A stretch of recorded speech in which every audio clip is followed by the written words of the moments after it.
السلام علیکم ورحمۃ اللہ وبرکاتہ۔ صلی اللہ علیہ محمد صلی اللہ علیہ وسلم کی محمد سے وفا تو نے تو ہم تیرے ہیں، یہ جہاں چیز ہے کیا، سب لوہو قلم تیرے ہیں۔ ناظرین آپ دیکھ رہے ہیں مہمان رمضان پروگرام اور میں ہوں حافظ محمد علی، آپ سب کو محبت و سلام پیش کرتے ہیں۔ ناظرین روزانہ کی بنیاد پہ ایک مہمان سے آپ کی ملاقات ہم کراتے ہیں۔ آج جو مہمان ہمارے درمیان موجود ہیں نہ تو تعریف نہ تعارف کے محتاج ہیں۔ آپ کی شخصیت کچھ اندازی آپ کا نرالا ہے، اور جس انداز سے دیکھا جائے ہر انداز میں ماشاءاللہ مذہبی حوالے سے دیکھا جائے سماجی حوالے سے دیکھا جائے تو ایک اپنا معیار رکھتے ہیں۔ آج موجود ہیں جناب سید برکات احمد رضوی صاحب، دامت برکاتہم العالیہ۔ چلتے ہیں اور حضرت سے گفتگو کا آغاز کرتے ہیں۔ سر السلام علیکم۔ وعلیکم السلام ورحمۃ اللہ وبرکاتہ۔ آپ خیریت سے ٹھیک ہیں؟ اللہ کا بڑا کرم ہے۔ سر سب سے پہلے تو آپ کا بہت شکریہ، آپ نے بہت مصروفیت کی بنا پہ قیمتی وقت تھا آپ کا، آپ نے ہمیں اپنا ٹائم دیا، اللہ آپ کو خوش رکھے۔ اور سر رمضان کریم کس انداز سے گزارتے ہیں؟ رمضان کریم تو سال میں ایک مہینہ ملتا ہے، اس کو تو ہم اس کا انتظار کرتے ہیں 11 مہینے، اور 11 مہینے انتظار کرنے کے بعد پھر ظاہر ہے اس کی جو ضروریات ہیں لوازمات ہیں اور جس مقصد کے لیے اس کو پورا کرنے کے لیے اس کو اسی طرح سے گزارتے ہیں، اور افطار اور سحری اور نمازیں اور اللہ تعالیٰ سے معافی کی درخواست اور ملک کے باشندوں کی فلاح بہبود کے لیے دعائیں کرتے ہیں، اور پاکستان کو ایک مستحکم اسلامی مملکت بنانے کے لیے دعا کرتے ہیں۔ یہ معمول ہے۔ صحیح۔ اچھا سر، آپ شہر حیدرآباد میں اور سندھ میں انتظامیہ میں کون کون سے عہدے پہ فائز رہے ہیں جناب؟ میں جی اسسٹنٹ کمشنر رہا یہاں حیدرآباد میں، اور کئی ایک تعلقوں میں حیدرآباد کے، پھر اس کے بعد میں اس سے پہلے کچھ وقت دادو میں رہا، پھر میں کراچی چلا گیا، کراچی میں رہا، کراچی کے بعد پھر میں میرپور خاص رہا، میرپور خاص کے بعد پھر میں حیدرآباد آیا، کراچی چلا گیا، پھر ٹنڈو محمد خان رہا، ٹنڈو العیار بھی رہا کچھ دنوں، تو اسی طرح سے بس نوکری پوری ہو گئی۔ تو اللہ تعالیٰ نے کام کرنے کا موقع دیا اور ہمت دی کہ سب سے اہم بات یہ ہے کہ اپنے شہر کی نوکری کرنا زیادہ مشکل کام ہے۔ صحیح۔ کہ لوگوں کی ایکسپیکٹیشن ہوتی ہیں، لوگوں کے ساتھ آپ کی بے تکلفی ہوتی ہے، تو اس میں وہ دونوں چیزوں میں ڈیلیور کرنا اور لوگوں کی خواہشات کو پورا کرنا یا ان کی ضروریات کو پورا کرنا بہت مشکل کام ہے۔ اللہ تعالیٰ نے بس ہمت دی اور سرخرو کیا کہ وہ مالک کا احسان ہے کہ میں پھر دیکھیں حیدرآباد میں ہی ہوں، اور اب میں اپنی بحیثیت سماجی کارکن گزار رہا ہوں اپنا ریٹائرمنٹ کا وقت۔ ماشاءاللہ۔ اچھا سر، ایک آپ عظیم خان وادی سے تعلق رکھتے ہیں جہاں پر ایک عظیم صوفی بزرگ عالم بھی مفتی بھی، اور وہ عالم مفتی جنہوں نے ختم نبوت کے حوالے سے بھی بہت کام کیا، اور شہر حیدرآباد میں کیا ملک پاکستان میں مختلف مقامات پہ ان کے شاگرد موجود ہیں، جناب حضرت علامہ مولانا مفتی محمد علی رضوی صاحب رحمۃ اللہ علیہ۔ حضرت صاحب کے حوالے سے کوئی بات کرنا چاہیں گے حضرت؟ کیونکہ میری عادت میں شمار ہے کہ جہاں آپ موجود ہوتے ہیں، جس چینل پہ بھی آپ موجود ہوں اور میں وہاں ہوسٹ ہوں، تو میں یہ لازمی بات کرتا ہوں شاہ صاحب کے حوالے سے۔ میرا خیال یہ شاید آپ کا وقت جب آسن اور برکات میں آپ پڑھاتے تھے تو آپ کو والد گرامی کی شفقت رہی آپ کے ساتھ، آپ سے بڑا محبت کرتے تھے، تو بالکل آپ وہ اس محبت کے تقاضے کو پورا کرتے ہوئے اس سے انصاف کر رہے ہیں، اور بالکل ٹھیک ہے۔ دراصل وہ تو اس جہان کے آدمی نہیں تھے، وہ ماشاءاللہ انہوں نے جس طرح سے اپنی زندگی گزاری وہ اندر سے اور باہر سے ماشاءاللہ ایک جیسے تھے۔ انہوں نے ساری زندگی جو ہے وہ پجرا پول والی مسجد کی خدمت کرنے میں گزار دی، اور اس کے بعد وہ ویسے اسکول میں پڑھایا کرتے تھے، اور میمن انجمن جماعت حیدرآباد کے میمنوں کی ایک جماعت ہے، اس کے یہاں شہر میں 5-7 اسکول تھے، ان اسکولوں میں کئی ایک اسکولوں میں انہوں نے اپنے خدمات انجام دی آخری وقت تک۔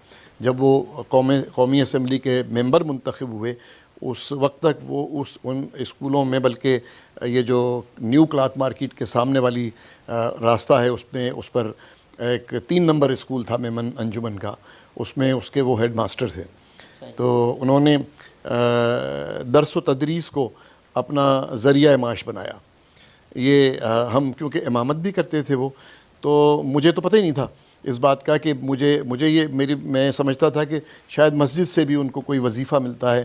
یہ تو صوفی رضا محمد عباسی صاحب نے جب ان کا انتقال ہوا تو سویم والے دن اس بات کا تذکرہ کیا اپنے خیالات کو اظہار کرتے ہوئے کہ ہم نے ان سے پوچھا کہ حضرت آپ مسجد سے وظیفہ یا وہ کیوں نہیں لیتے اجرت یا مہینہ تنخواہ؟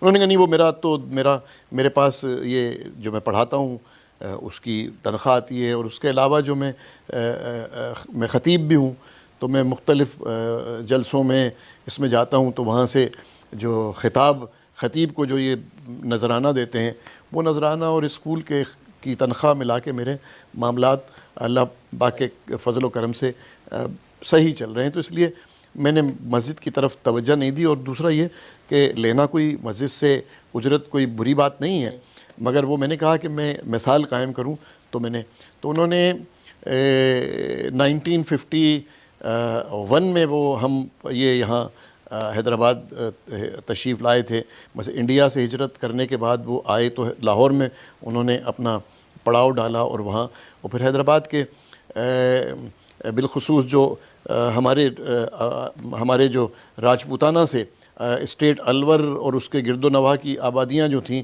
ان سے جو حضرات تشریف لائے تھے، جو خاندان یہاں آ کے سیٹل ہوئے تھے حیدرآباد میں، تو انہوں نے 1951 میں انہیں وہاں اپروچ کی، اور ان میں چند ایک بڑے نامور ایک میجر اقبال صاحب ہوتے تھے یہاں اوپر، یہ جو صرافہ بازار میں اندر جا کے گلی میں ان کا گھر تھا، وہ اور دوسرے انہی کے ساتھ کے خانزادے اور قائم خانی یہ صاحبان یہ لاہور تشریف لے گئے، اور لے جا کے انہیں میرے والد کو اور میرے دادا کو جو ہے وہ اس بات پہ مائل کیا کہ آپ کی ضرورت حیدرآباد آئیں۔ تو 1951 میں وہ وہاں سے لاہور سے پھر ہجرت کر کے یہاں حیدرآباد پھر یہیں آباد ہو گئے۔ بجرا پول میں یہ افندی ٹاؤن کے سامنے بھیڑا منزل ایک عمارت ہوا کرتی تھی بڑی مشہور، بھیڑا منزل کے نام سے، وہ میمنوں کی آبادی تھی، اس میں اس بلڈنگ میں ایک ہی بلڈنگ ہوا کرتی تھی وہ اس زمانے میں، تو وہاں ان میمنوں کا وہ کاروباری لوگ ہیں، ان کے افریقہ میں بھی کام تھے، تو انہوں نے پھر اس مسجد کی بنیاد رکھوائی اور حضرت کو کہا کہ جی آپ اس کی مسجد کی امامت کریں، تو وہ پھر ماشاءاللہ اب تو خاصی بڑی مسجد ہے، وہ اس وقت چھوٹی ہوا کرتی ہوگی، میری تو پیدائش ہی اس کے بعد کی ہے۔ تو بہرحال انہوں نے خدمت کی، اور وہ مسجد کو اب آج تک وہ مسجد قائم و دائم ہے۔ وہاں میرے چھوٹے بھائی جو ہیں اشرف علی، وہ علامہ اشرف علی خدمات انجام دے رہے ہیں اور بہت اچھے طریقے سے چلا رہے ہیں ماشاءاللہ۔ تو یہ ان کا تھا، انہوں نے اپنی زندگی درس و تدریس اور اسلام کی خدمت میں گزار دی۔ تو وہ پھر اس کے بعد آخری وقت میں وہ آسان البرکات میں شیخ التصوف تھے، تو وہ وہاں پڑھاتے رہے۔ بہت سارے جو ہیں طلباء انہوں نے ان کے اسکول میں بھی اور پھر مدرسے میں بھی، تو وہ آج بھی ان کے لیے دعائیں کرتے ہیں، ان کی مغفرت کی دعائیں کرتے ہیں، تو ماشاءاللہ۔ سر آپ نے دیکھا کہ شہر حیدرآباد کے مسائل، اس حوالے سے کیا کہنا چاہیں گے؟ ٹوٹ پھوٹ روڈ جو ہیں ٹوٹ پھوٹ کا شکار ہیں، اس حوالے سے کیا کہتے ہیں سر؟ بیسکلی حیدرآباد تو ویسے بھی مسائل کی اماں جگہ تھی، مطلب بہت پہلے سے مسائل تو یہاں پہ، اچھا یہ جو جن مسائل کا جس کا تذکرہ آپ کر رہے ہیں، جس طرف اشارہ کر رہے ہیں، بنیادی طور پہ یہ ایسے مسائل ہیں جن کو روز مرہ اٹینڈ ہونا ہے۔ مثلا ان میں جیسے آپ گھر کو سمجھ لیں، گھر میں کبھی دروازے میں خرابی آ جاتی ہے، کبھی کھڑکی میں خرابی آ جاتی ہے، کبھی پانی کی ٹنکی میں خرابی آ جاتی ہے، کبھی بلب فیوز ہو جاتا ہے، کبھی جناب وہ جو کرسی کا پایا ٹوٹ جاتا ہے، مطلب گھر میں چھوٹے موٹے کام روزانہ نکلتے ہیں۔ ان کاموں کو اگر روزانہ اٹینڈ کر لیا جائے، مثلا روزانہ کی بنیاد پہ انہیں اٹینڈ کر لیا جائے تو پھر وہ بڑے نہیں لگتے، اگر انہیں چھوڑ دیا جائے تو پھر وہ بڑے ہو جاتے ہیں، جب وہ بڑے ہو جاتے ہیں تو پھر ان کو سمیٹنا مشکل ہو جاتا ہے۔ ہماری بدقسمتی یہ ہے کہ وہ مسائل جب بڑے ہو جاتے ہیں تو پھر ہم اس طرف توجہ دیتے ہیں کہ ان کو سمیٹا جائے، تو وہ آپ کو بڑے بڑے نظر آ رہے ہیں، مگر جس دن بھی الحمدللہ مجھے آدمی کو جو ہے آدمی کی مطلب ہر شخص کی سوچ مثبت ہونی چاہیے. تو میں مثبت سوچ کو رکھتے ہوئے یہ کہوں گا کہ جس دن بھی جو ہمارے صاحب اقتدار یا صاحب اختیار خواہ وہ افسران ہوں خواہ وہ الیکٹڈ لوگ ہوں، جس دن بھی وہ تہیہ کر لیں گے کہ ان چیزوں کو ٹھیک کرنا ہے تو وہ ٹھیک ہو جائیں گی انشاءاللہ. صحیح، بہت شکریہ سر. آخر میں کیا پیغام دینا چاہیں گے؟ آخر میں پیغام میرا یہ ہے کہ یہ مہینہ جو ہے برکتوں، رحمتوں اور اصلاح کا مہینہ ہے.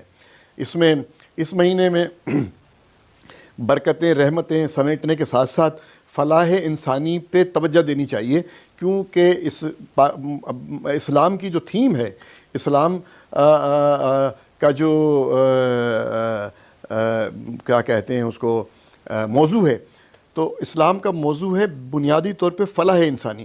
اور اسی لیے فلاح انسانی میں اسلام نے زکوٰۃ کو، گو کہ زکوٰۃ آخر میں ہے، نماز حج روزہ پھر جا کے زکوٰۃ آخر میں، مگر زکوٰۃ کے اوپر اسلام کا پورا فائنینشل نظام، مثلا یہ کہ فائنینشل نظام ڈپینڈ کرتا ہے، اس کا دار و مدار ہے اسلام کے زکوٰۃ کے نظام کے اوپر. اگر زکوٰۃ کے نظام کو صحیح طرح سے متعارف کرا دیا جائے تو پاکستان کی ترقی کو کوئی نہیں روک سکتا. پھر آپ کو IMF اور ورلڈ بینک اور اس طرف دیکھنے کی ضرورت نہیں ہے. اگر ہمارے پاکستانی بھائی، مسلمان بھائی جو صاحب حیثیت ہیں، وہ مل کر کسی نہ کسی طرح سے اب دیکھیں، اس سے پہلے جو ہے، معافی چاہتا ہوں یہ تھوڑا سا اس سے پہلے ضیاء الحق کے دور میں جو ہے زکوٰۃ کے نظام کو، زکوٰۃ فاؤنڈیشن بنائی گئی، زکوٰۃ کونسلیں بنائی گئیں، زکوٰۃ کے سسٹم کو متعارف کرایا گیا، مگر وہ اس میں وہ جو ہے ریڈ ٹیپ کے نظر ہو گیا، بیوروکریسی کے نظر ہو گیا، غلط لوگوں کے نظر ہو گیا، اس کے وہ نتائج حاصل نہیں کر سکے جو حاصل کرنے چاہیے تھے. اس میں بھی وہی ہیرا پھیری شروع ہو گئی. اور جناب وہ جو زکوٰۃ فاؤنڈیشن آج بھی اسی سسٹم کے تحت ہر رمضان کے مہینے میں اکاؤنٹ ہولڈر کے ساتھ جو لوگوں کے اکاؤنٹ ہوتے ہیں بزنس کے علاوہ، مثلا جس میں پیسے جمع کرانے والے، اس اکاؤنٹ سے زکوٰۃ منہا ہو جاتی ہے. تو وہ منہا ہو جاتی ہے. اب وہ جس طرح تقسیم ہوتی ہے، جو حکومت کرتی ہے، وہ سب پاکستان کے لوگ اس سے واقف ہیں.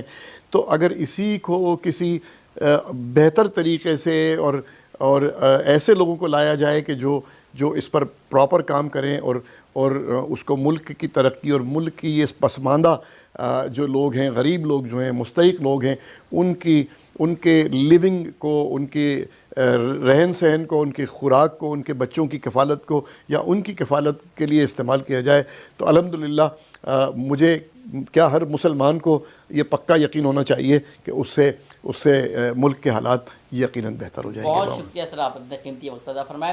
ناظرین، کل نیا مہمان ہوگا، نئے موضوع ہوں گے، نئی باتیں ہوں گی، اور پھر آپ اور ہم ہوں گے، رمضان مہمان پروگرام ہوگا. تب تک کے لیے اجازت دیجیے. السلام علیکم ورحمۃ اللہ. پاکستان زندہ باد.